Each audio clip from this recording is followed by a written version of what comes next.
Just make it work.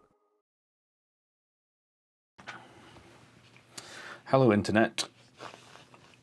So I picked up this 2010 VFR800 as an eBay salvage auction job.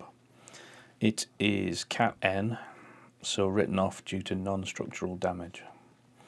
I hope the person involved was okay and their insurance paid out nicely. It looked like it had a bit of a clunk and then some sliding, but hopefully not too much else wrong with it. I won the auction for £1,891 with £150 delivery. On the day it was delivered, I'm sorry I didn't film it, the battery was absolutely flat, so after an upsetting charging delay and with the help of a jumper pack, after figuring out the annoying alarm system on it, apparently swearing at it doesn't help, I checked the vital fluids and then got it started. And to my elation, it sounded fine. I got motion in all the gears apart from reverse, so I was very happy with that as a starting point. I was doing this over the festive season in my metal shed garage, so obviously it was rather cold and was generally fumbling about in the half light. I've never worked on a motorbike before and only recently got a big boy's license after a 20-year gap, so as many have said, what could possibly go wrong? The side fairings were more obviously scraped than I had appreciated from the auction photos.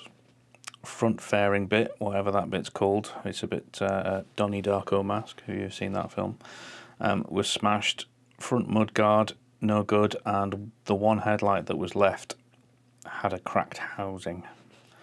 So I quickly dismantled it, and after some pondering and looking at prices for parts on eBay, I decided on the following course of action: Chinese fairing kit, 2 used headlights, and some used wing mirrors, and she would be just about ready to rock.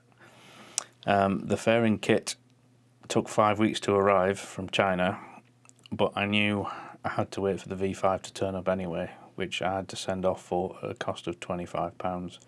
I thought I may as well take the opportunity. So after a frustrating wait, the fairing kit arrived and the rebuild began. There were some precision adjustments with mole grips to get things as square as possible.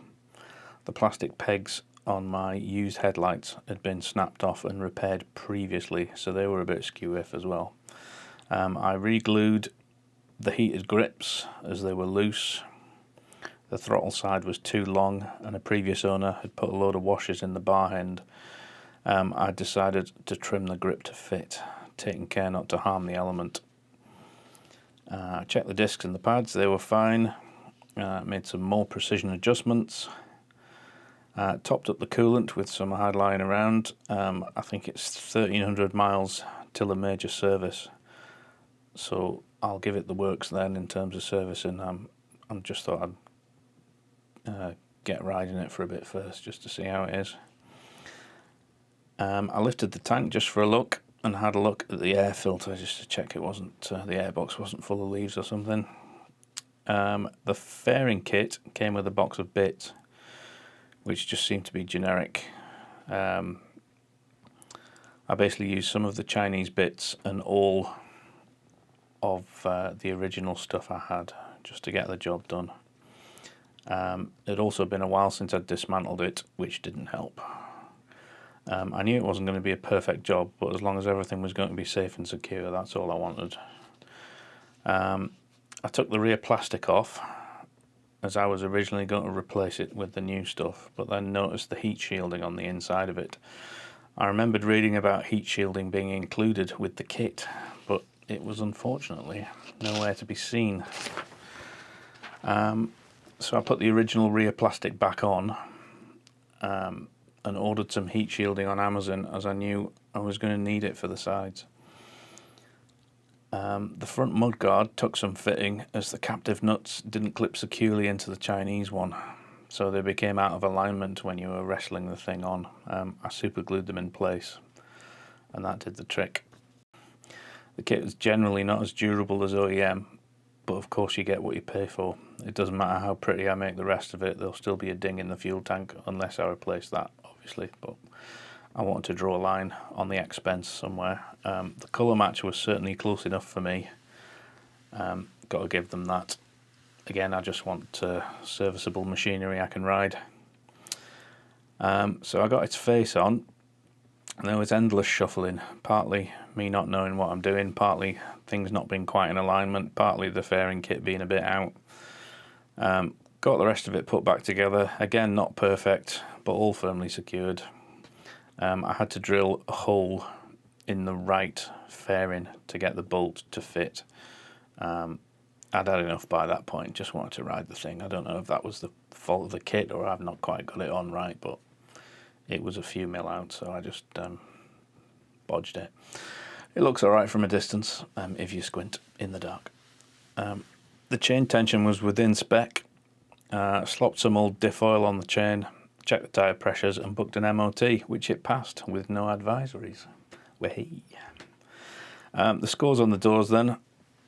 The bike was a 1891 and 150 delivery, fairing kit 434, 38 quid delivery, 2 headlights at 66 quid each, wing mirrors £29 for the pair, heat shielding 30 quid, extra clips, again they just weren't in the kit, so I got them on eBay, £6.99 and 149 delivery, 25 quid for a V5.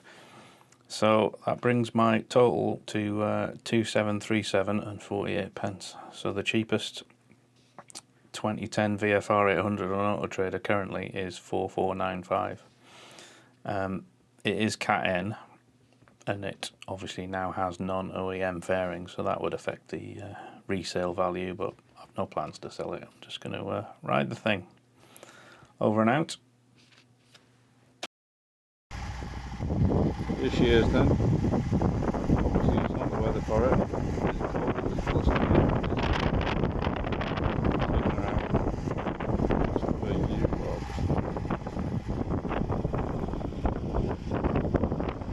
The runner. Try and get around this side of that drop and goes in this puddle. There she is.